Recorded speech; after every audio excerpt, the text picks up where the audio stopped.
Hello everyone, this is Priya Pawar again. और हम ACF और फॉरेस्ट रेंजर एग्ज़ामिनेशन जो आने वाला है उसकी टॉपिक वाइज तैयारी करते जा रहे हैं। हम टॉपिक नंबर 4 में हैं अभी, केमिस्ट्री के।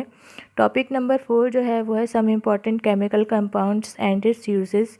तो इस वाले जो सीरीज़ है, अगर आप इसको देखते जाएंगे तो आपको केमिस्ट्री के जो बेसिक कॉन्सेप्ट सबसे और साथ ही साथ जो कॉम्प्लेक्स जो टॉपिक्स हैं वो भी समझ आते जाएंगे पैरेलली, क्योंकि मैं जो भी बेसिक्स भी आते जा रहे हैं उनको भी एक्सप्लेन करते जा रही हूँ। ये पार्ट 3 है केमिकल कंपाउंड्स का, और इसमें आज हम देखेंगे कि आप कंपाउंड्स को क्लासीफाई कैसे कर सकते हैं। तो देखिए, क्लासीफाइंग कंपाउंड्स, दो टाइप के कंपाउंड्स मिलेंगे आपको। एक मिलेगा मॉलिक्यूलर कंपाउंड, जो कि बना होता है मॉलिक्यूल से। जैसे मैंने आपको बताया था, हाइड्रोजन प्लस हाइड्रोजन मिल करके क्या बनाएगा, तो ये बनाता है H2, तो इट इज़ अ मॉलिक्यूल। ठीक है, तो इसमें क्या होंगे, अनचार्ज कलेक्शन ऑफ एटम्स होंगे जो एक दूसरे के साथ कोवैलेंट बॉन्ड के थ्रू जुड़े होते हैं। ठीक है, तो ये जो बॉन्ड है ये क्या बॉन्ड है, ये कोवैलेंट बॉन्ड है। वैसे ही दूसरे कंपाउंड होते हैं आयनिक कंपाउंड, जिसमें एक कैटायन होगा एक एनायन होगा। जैसे मैंने कल आपको एग्जांपल बताया था NaCl का। ठीक है, तो जिसमें एक कैटायन है और एक एनायन है। इस तरीके से आप आयनिक बॉन्ड देख सकते हैं। और ये दोनों जो कैटायन एनायन जुड़े होते हैं, किससे जुड़े होते हैं, तो आयनिक बॉन्ड से। आप लेक्चर पूरी तरीके से देखिएगा, क्योंकि इस लेक्चर में कुछ भी स्किप नहीं होने वाला है। सारे इंपॉर्टेंट कॉन्सेप्ट मैं बताते जाऊंगी। साथ ही साथ जितने भी टॉपिक्स है बहुत ज़्यादा इम्पॉर्टेंट है। आप अगर कुछ स्किप करेंगे तो कुछ जो टर्म्स है वो आपके छूट जाएंगे। हो सकता है नेक्स्ट लेक्चर्स में आपको उन टर्म्स की ज़रूरत पड़े, क्योंकि केमिस्ट्री जो है जिसमें एक जो टर्म्स रहते हैं वो दूसरे टर्म से रिलेटेड होते हैं, इसलिए कुछ भी स्किप मत करिएगा। कोशिश करूँगी कि अगले लेक्चर में ये टॉपिक पूरी तरीके से कंप्लीट हो जाए। तो अभी हमने देख लिया molecular compound and ionic compound. Okay, और इसी में कुछ एक्सेप्शंस भी हमको देखने को मिलेंगे, लेकिन जो फार्मूला होता है किसी भी कंपाउंड का वो इंडिकेट कर देता है सारे एलिमेंट के बारे में कि ये नॉन मेटल्स हैं या मेटल्स हैं, एक्सेट्रा। ठीक है, तो आप एज्यूम कर सकते हैं कि सारे जो बॉन्ड्स हैं वो कोवैलेंट बॉन्ड्स हैं, जो कि फॉर्म होते हैं, जो कि क्या फॉर्म करेंगे, मॉलिक्यूल्स फॉर्म करेंगे। जैसे हमने एग्जांपल देखा हाइड्रोजन का। ठीक है, और तो कंपाउंड है, मॉलिक्यूलर कंपाउंड है, आपको उसी से पता चल जाएगा जब एलिमेंट सेम होंगे। वैसे ही आप एज्यूम कर सकते हैं कि मेटल नॉन मेटल का कॉम्बिनेशन है, अगर आपको क्या मिलेगा, आयनिक बॉन्ड मिलेगा। ठीक है, आयनिक बॉन्ड मिलेगा, तो आयनिक बॉन्ड से जो भी जो एलिमेंट्स है वो जुड़े हैं, तो उससे क्या बनाएंगे, आयनिक कंपाउंड बनाएंगे या आयनिक यौगिक बनाएंगे। चलिए अब इसको डायग्राम के थ्रू समझते हैं। जैसे कि मॉलिक्यूलर कंपाउंड, ये देखिए, मॉलिक्यूलर कंपाउंड में आप ले लीजिए हाइड्रोजन क्लोराइड या हाइड्रोक्लोरिक एसिड। इसमें क्या होगा, एक HCl का मॉलिक्यूल दिख रहा है आपको। ठीक है, दो नॉन मेटल है, जैसे आपको पता है हाइड्रोजन भी गैस होती है, क्लोरीन भी गैस होती है, तो दोनों नॉन मेटल है। ये दोनों जुड़े किससे, कोवेलेंट बॉन्ड से। तो क्या मिला आपको, मॉलिक्यूलर कंपाउंड HCl गैस। ठीक है, अब देखिए नेक्स्ट जो आपको मिला वो है आयनिक कंपाउंड। आयनिक कंपाउंड जैसे मैंने आपको बताया था, नॉन मेटेलिक एनायंस और मेटेलिक कैटायंस मिले। ठीक है, नॉन मेटेलिक एनायन कौन है, इसमें एनायन वो होगा जो इलेक्ट्रॉन को एक्सेप्ट करेगा, तो क्लोरीन, और कैटायन कौन है, तो सोडियम। तो नॉन मेटेलिक एनायन ये है क्लोरीन, ग्रीन कलर में जो आपको दिख रहा है, और मेटेलिक कैटायन है सोडियम, जो कि आपको गोल्डन कलर में दिख रहा है।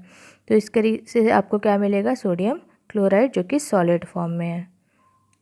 तो ये दो एग्जाम्पल बहुत अच्छे से आप याद रखिए। मॉलिक्यूलर कंपाउंड का एग्जाम्पल है HCl गैस, और आयनिक कंपाउंड का एग्जाम्पल है सोडियम क्लोराइड, जो कि सॉलिड फॉर्म में होगा या कॉमन सॉल्ट।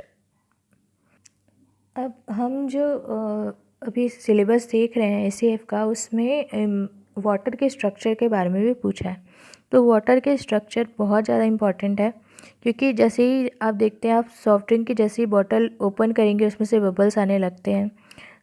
जब आप माइक्रोस्कोपिक लेवल पे देखते हैं तो कुछ ना कुछ वहाँ पर जो केमिकल एक्टिविटीज़ हो रही होती हैं, इसके कारण से ही सॉल्ट जो है वो इजीली डिज़ोल्व हो जाता है पानी में, लेकिन ऑयल डिज़ोल्व नहीं होता। तो इसके लिए आपको बहुत ज़्यादा ज़रूरी है कि आप स्ट्रक्चर ऑफ वाटर को समझें। जो कि स्पेशल अरेंजमेंट बताता है एटम्स का वाटर मॉलिक्यूल्स में। ठीक है, तो वाटर आपको पता है किससे मिल के बनता है, हाइड्रोजन एंड ऑक्सीजन। ठीक है, टू एटम्स ऑफ हाइड्रोजन मिलेंगे और एक एटम किसका मिलेगा, ऑक्सीजन का, तो H2O बनेगा। जैसे कि हमने पहले भी देखा था कि कुछ जो एलिमेंट्स होते हैं वो आयनिक और कोवलेंट बॉन्ड्स बनाते हैं, और उनके जो एटम्स होंगे वो या तो इलेक्ट्रॉन को गेन करेंगे, लूज़ करेंगे या शेयर करेंगे। इसीलिए हमको इम्पॉर्टेंट रोल पता चलता है इलेक्ट्रॉन्स का केमिस्ट्री में। ठीक है, लेकिन अगर आप देखें जो केमिस्ट है उन्होंने बहुत सारे एलिमेंट्स को फाउंड किया है, जिसमें जो कुछ जो इलेक्ट्रॉन्स रहते हैं वो केमिकल बॉन्ड्स का फॉर्मेशन करते हैं देन द अदर्स। ठीक है, जैसे कि क्लोरीन हमने देखा था, उसमें 17 इलेक्ट्रॉन्स होते हैं और 7 जो रहते हैं वो आउटर मोस्ट शेल में रहते हैं। ठीक है, और उनको जो अपना ऑक्टेट पूरा करने के लिए एक इलेक्ट्रॉन की ज़रूरत पड़ती है, जो कि वो सोडियम से लेता है। ठीक है, वैसे ही सल्फ़र में 16 इलेक्ट्रॉन्स रहते हैं, जैसे ओनली 6 जो आउटर मोस्ट रहते हैं वो इंपॉर्टेंट रहते हैं, और फॉस्फोरस में 15। इस तरीके से आप डिक्रीजिंग ऑर्डर में देख सकते हैं कि 288 के कॉन्फ़िगरेशन में सोडियम का क्या हो जाएगा, 287, और साथ ही आपका सल्फ़र का हो जाएगा 286, और वैसे ही फॉस्फोरस का हो जाएगा 285। ठीक है, इस तरीके से आउटर मोस्ट शेल में आपको 5, 6, 7 ऐसे इलेक्ट्रॉन्स देखने को मिलेंगे, और यही जो इलेक्ट्रॉन्स हैं इनको हम कहते हैं वैलेंस इलेक्ट्रॉन्स। ठीक है, वैलेंस इलेक्ट्रॉन्स, और इनको अपनी वैलेंसी कंप्लीट करने के लिए, जैसे कि फॉस्फोरस को देखिए 3 इलेक्ट्रॉन्स की ज़रूरत है तो वो शेयरिंग करेगा। वैसे ही अगर क्लोरीन को देखें तो 1 इलेक्ट्रॉन, हमने सोडियम क्लोराइड का एग्जांपल देखा था, और सल्फ़र को 2 इलेक्ट्रॉन की ज़रूरत पड़ती है। तो जो जितने इलेक्ट्रॉन्स को की ज़रूरत पड़ेगी उनको अपनी वैलेंसी कंप्लीट करने के लिए, उसी को हम उनकी वैलेंसी कहते हैं। किसी भी एटम की वैलेंसी कहते हैं कि उसको 2 इलेक्ट्रॉन की ज़रूरत है या 3 इलेक्ट्रॉन की ज़रूरत है अब नोबल गैस कॉन्फ़िगरेशन को अटेन करने के लिए, तो इसीलिए वो कहलाती है वैलेंसी। और जो वैलेंस शेल, जो आउटर मोस्ट शेल है जिसमें जितने इलेक्ट्रॉन प्रेजेंट है, उसको हम वैलेंस शेल इलेक्ट्रॉन्स कहते हैं।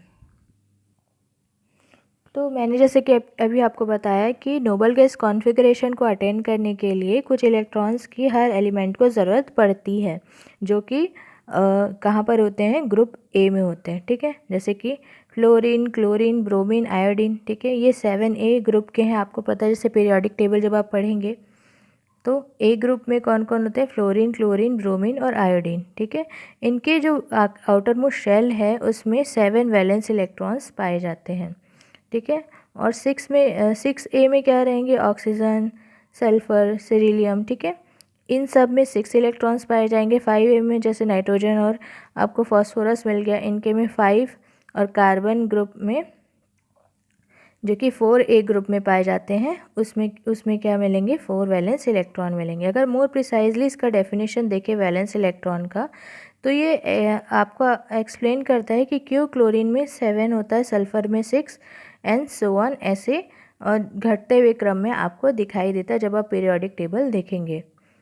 ठीक है, तो वैलेंस इलेक्ट्रॉन किसी भी एलिमेंट का आप इलेक्ट्रॉन डॉट सिंबल से पता लगा सकते हैं। ठीक है, मोस्ट इम्पॉर्टेंट कॉन्सेप्ट है जो मैं आपको समझाने जा रही हूँ अभी। आप अब देखेंगे कि कैसे भी कोई एलिमेंट को आप dot symbol, electron dot symbol से रिप्रेजेंट कर सकते हैं। देखिए, जैसे मैंने आपको बताया था कि क्लोरीन है, उसमें कितने इलेक्ट्रॉन्स होते हैं, तो उसमें टोटल होते हैं 17। ठीक है, इसका एटॉमिक नंबर 17 है, मतलब इसमें प्रोटॉन्स और इलेक्ट्रॉन्स कितने हैं, 17। ठीक है, तो ये जो डॉट सिंबल है इसमें हम जो आउटर मोस्ट सेल में जो 7 इलेक्ट्रॉन्स हैं उन्हीं को ही शो करें। जैसे क्लोरीन हो गया, तो यहाँ पर देखिए 2, 2 और 2 और ये 1। ठीक है, इस तरीके से हमने क्या किया, आउटर मोस्ट जो वैलेंस शेल है उसमें हमने इलेक्ट्रॉन्स की पोजीशनिंग बता दी। तो इलेक्ट्रॉन डॉट सिंबल कैसे डिराइव होता है, आप जो इलेक्ट्रॉन्स की जो वैलेंस इलेक्ट्रॉन हैं उनको डॉट्स के थ्रू शो करते हैं, to the right, left, top and bottom of the element symbol. ठीक है, स्टार्टिंग जो 4 साइड है, हमको डॉट को जब तक कि 4 अनपेयर्ड इलेक्ट्रॉन्स जो है वो सिंबल के आसपास ना आ जाए तब तक कि हमको उसको ड्रॉ करना पड़ता है। जैसे कि देखिए, आपने पहले एक डॉट बना दिया, फिर देन 2, 3, 4, फिर उसके बाद जो फर्स्ट वाला स्टार्ट किया था वहाँ से पेयरिंग स्टार्ट करी, फिर सेकंड में पेयरिंग की, थर्ड में पेयरिंग और लास्ट पेयरिंग। इस तरीके से 2, 8, 8 का कॉन्फ़िगरेशन आ जाता है। लेकिन क्लोरीन में एक इलेक्ट्रॉन कम है, इसलिए इसमें 2, 8, 7 का कॉन्फ़िगरेशन आता है। तो ज़रूरी नहीं है कि आपको एक ही पैटर्न में इसको बनाना है। जैसे कि हम क्लॉकवाइज चलते जा रहे थे, आप इसको अलग अलग तरीके से भी बना सकते हैं। जैसे ये देखिए ऑप्शंस दिए हुए हैं, ऐसे भी मतलब यहाँ पर जो पेयर है यहाँ पर भी रह सकता है, लोन पेयर यहाँ पर भी और यहाँ पर भी। इस तरीके से आप डॉट कॉन्फ़िगरेशन बना सकते हैं।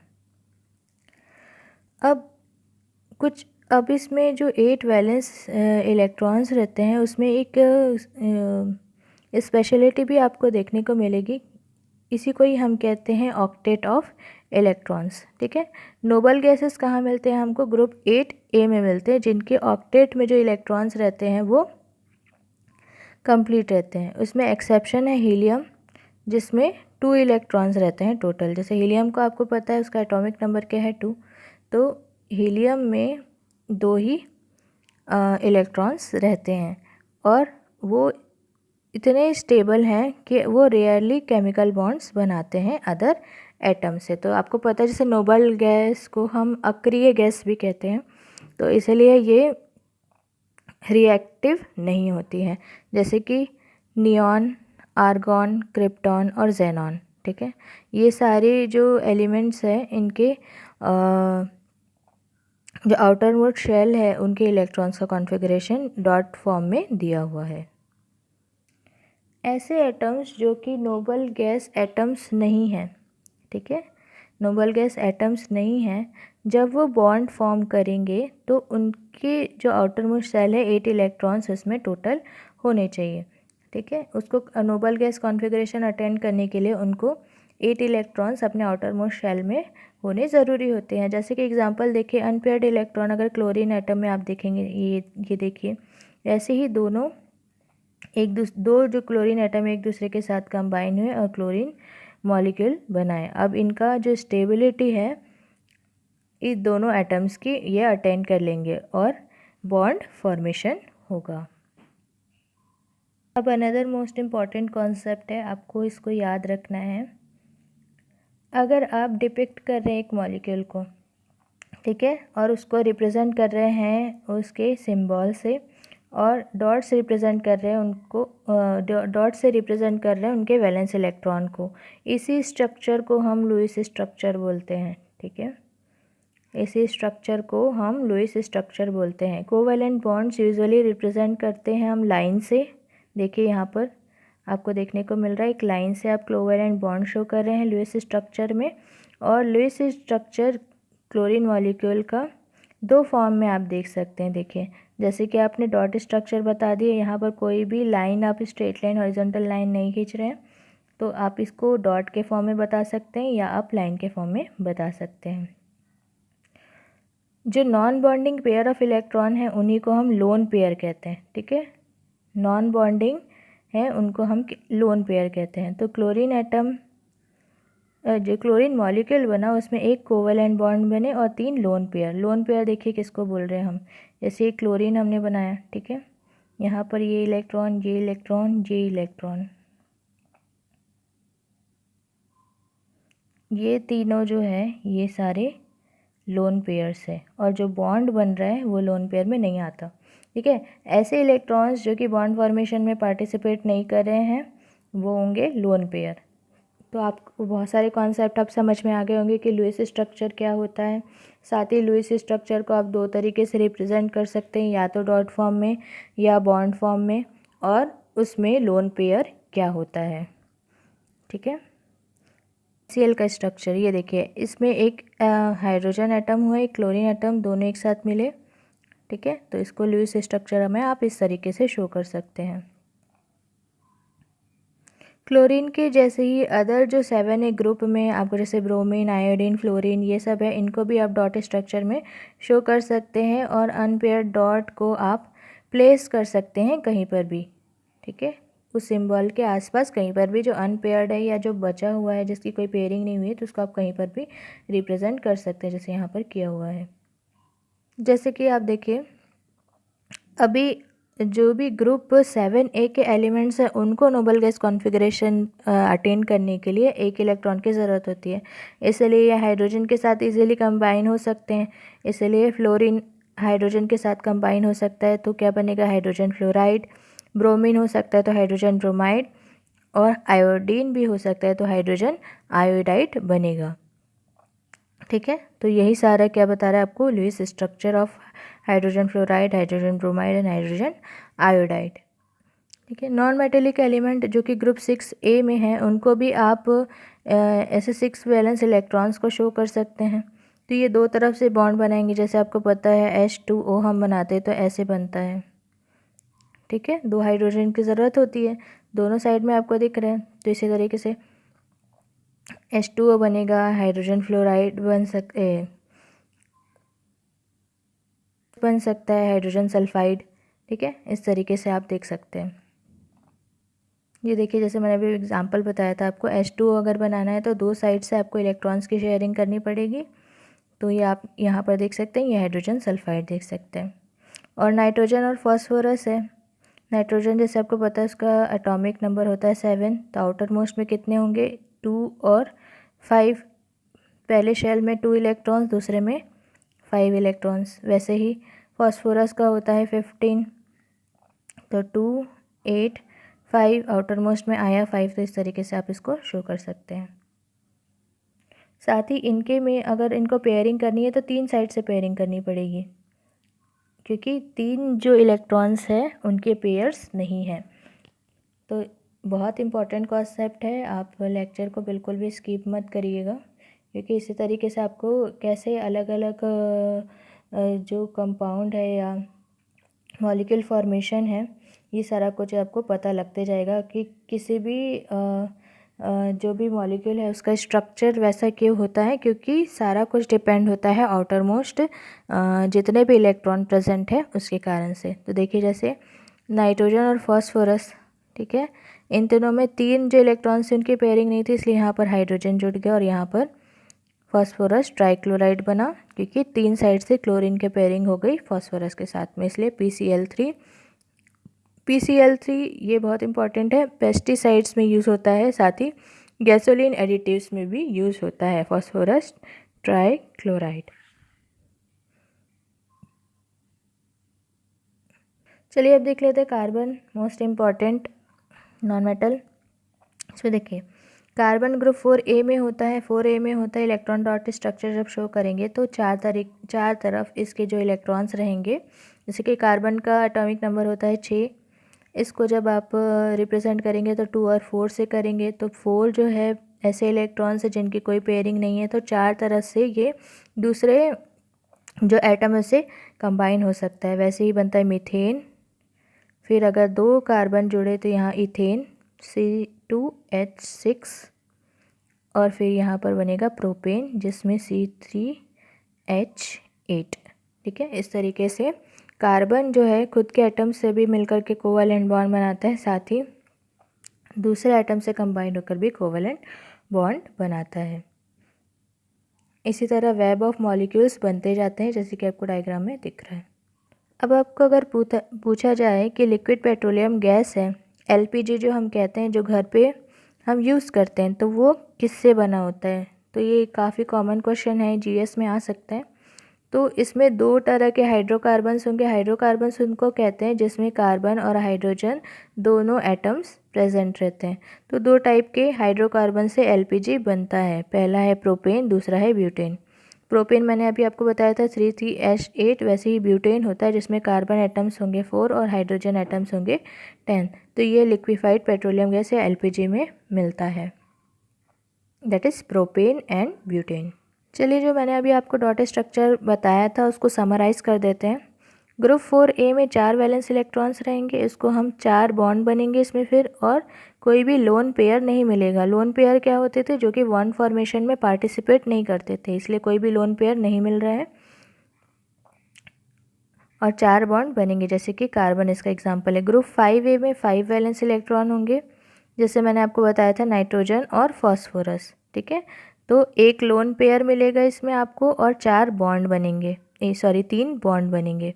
वैसे ही ग्रुप 6A में देखा था हमने, ग्रुप 6A में कितने इलेक्ट्रॉन्स होंगे? ग्रुप 6A में टोटल 6 इलेक्ट्रॉन्स होंगे, 2 लोन पेयर्स होंगे और 2 बॉन्ड बनेंगे, ठीक है। जैसे कि एग्जांपल है ऑक्सीजन का, इसका एग्जांपल मैंने आपको बताया था H2O, और वैसे ही सल्फ़र का मैंने एग्जांपल बताया था हाइड्रोजन सल्फाइड, और वैसे ही नेक्स्ट जो होता है वो है सेलेनियम का। फिर उसके बाद ग्रुप 7A मैंने आपको बताया था, क्लोरीन का एग्जांपल दिया था, 1 बॉन्ड बनेगा और 3 लोन पेयर्स। ये 3 लोन पेयर्स है जो बॉन्ड फॉर्मेशन में पार्ट नहीं कर रहे हैं, और एक जो इलेक्ट्रॉन जो बॉन्ड फॉर्मेशन में पार्टिसिपेट करेगा। इसका एग्जांपल है फ्लोरीन, क्लोरीन, ब्रोमीन और आयोडीन।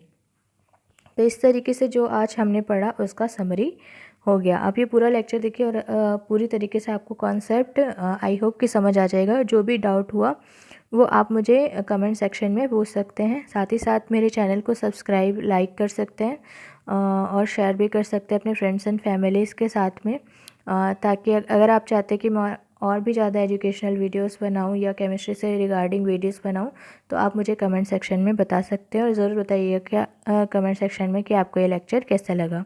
Thank you.